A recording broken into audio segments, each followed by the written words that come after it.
Why don't we start with Bombshell? So Matthew J. Roach, director of such comedies as Austin Powers and Meet the Parent, political, historical things like current or more recent political historical movies, including like Recount, Game Change. Now he's doing his take on Fox News and how some of the women at Fox News played a role in the downfall of Roger Ailes and trying to flip some of the power structure. And I saw this movie just yesterday. It's been out for a little while now, a couple weeks. I was in a fairly full theater of Hmm. old heads. There was probably like 30 people that were probably 45 or older in there, which I was surprised at because I've seen middling reviews, only a 67% Rotten Tomatoes. I don't think it's killing it at the box office. Um, but I walked away satisfied. I thought it was a okay movie, flawed. I don't think it's perfect, but I think it's got a lot of really good performances, a lot of that guy or that girl Hmm. supporting actors, but really carried by the main three of Theron and Kidman and Margot Robbie. How did you feel about Bombshell? Yeah, it's only made like 25 million so far too, so by no means a smash hit, not an expensive movie, but you would have thought it would have done a little better than that coming out in the Christmas corridor.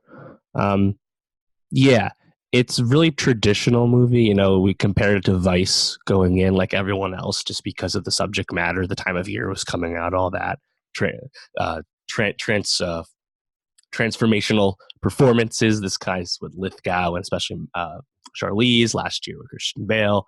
The compares political about conservative people. The comparisons are obvious, but tradition. Yeah, it's just really kind of traditionally told movie, you know. And as someone who never really knew who Gretchen Carlson was, like her time in the air kind of ended before I was really that invested in how anything like that worked. Hmm. Um, it was kind of cool to see the story because I didn't really know it too well. Um, I do think the movie kind of struggles with dealing with the fact that like it's a Me Too story and an important one, and probably one that doesn't get as much credit given who the people involved are. But I also think the movie doesn't examine why that is. Like no one likes Megyn Kelly for a lot of reasons.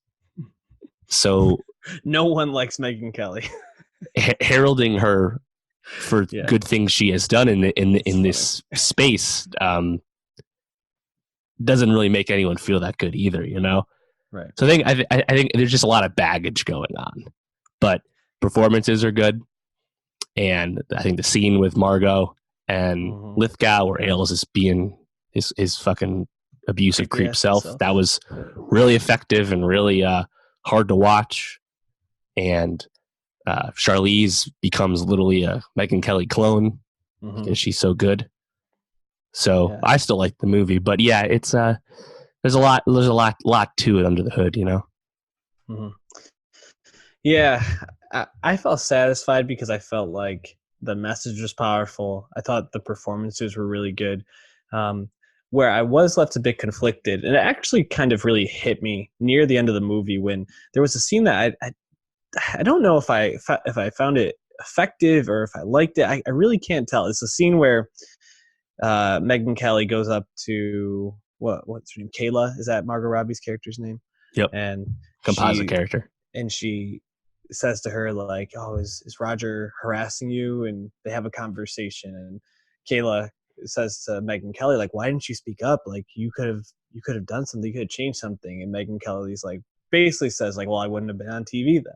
Like, this is the sacrifice I had to Hmm. make to like fit in this culture and kind of move myself forward." And not only does that kind of I think highlight the conflict I have, which is we're following around Megan Kelly as the I guess flawed heroine of the story. Hmm. Also, like bring that to the surface, and it almost like hit the nail on the head too directly for me. Um, it just kind of left me feeling a bit jarred at the end of the movie about like how I really felt about the movie as a whole. And uh, again, not a knock on the performances. I think the top three and pretty much all the supporting people are also really, really good in this. I literally laughed out loud when Richard Kind was Rudy Giuliani. Like, just what a ridiculous casting choice, but phenomenal in that as well. Um, but yeah, I was left a bit conflicted with that for sure. Still enjoyed it a lot. What else stood out to you about the movie?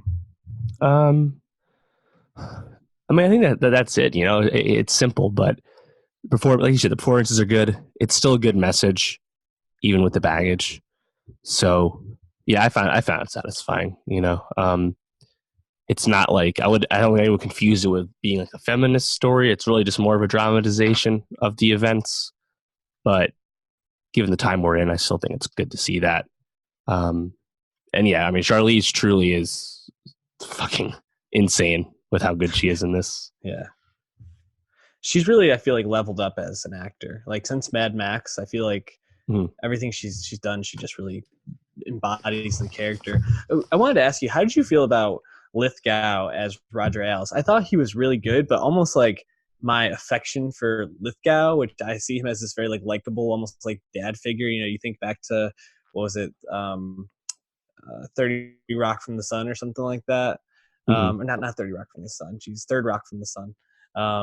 And like how he plays this very like lovable dad figure in that. And I was almost like found myself liking Roger Ailes too much in this, and I was like, oh, I feel dirty almost.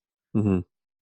Yeah, well, I think that kind of gets to who he purportedly was. You know, he was someone who could be a good friend and could be a really supportive figure, both professionally and I guess just personally. So I think the way he played it was good because he didn't just play him as this over the top cartoonish villain, even though he was obviously a very villainous man, both in the way he acted and the way he shaped our media landscape. You know, so yeah, he was good and really convincing fat suit, no doubt about that.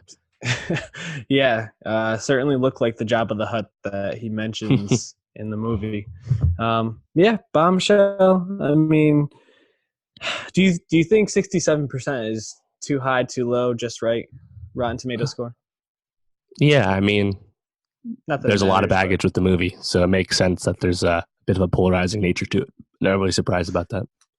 Yeah, I can't imagine Fox News watchers are enjoying this movie much. So probably affects it in some way as well, I imagine. But anyways, that's enough of Bombshell. We have some other movies to get to.